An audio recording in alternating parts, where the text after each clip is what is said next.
Nimalizie kwa kuambia wachoma nyama wote wa mkoa wa Arusha ambao wanatumia mkaa, tumepata mbadala.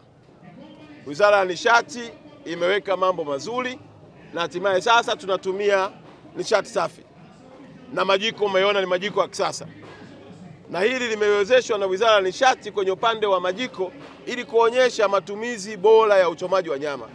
Na nimewauliza wachomaji wa nyama, mnaona tofauti ipi? Wamenieleza tofauti wanayoona ni kubwa sana, si tu kwa namna ambavyo wanavyochoma, lakini pia kwa afya zao, kwa muda wa uchomaji, lakini pia na nyama inavyoiva vizuri wakitumia nishati safi.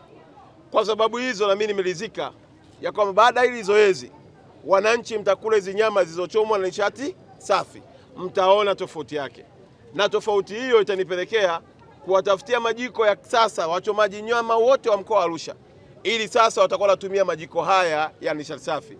Nayo majiko nitayawapa bure kama ikiwa ni ishara ya upendo wa Daktari Samia kwa wachoma nyama wa Arusha, lakini ikiwa ni sehemu pia ya kuendana na mabadiliko ya tabia nchi, kupambana na kulinda mazingira yetu, kutokomeza athari zinazoweza kutokana na mabadiliko ya tabia nchi, na ikiwa ni ajenda ya Daktari Samia ya kuhakikisha kwamba Tanzania kutumia nishati safi inawezekana. Wachomaji nyama waliokuja hapa wote tutawanunulia majiko yao, ili haya wanaochoma nayo waendelee kuyatumia, ili waendeleze kazi nzuri inayofanywa na Daktari Samia. Na sisi kama mkoa itakuwa ndio ajenda yetu ya kwamba kila uchomaji wa nyama basi majiko ya nishati safi ndiyo yatakayotumika.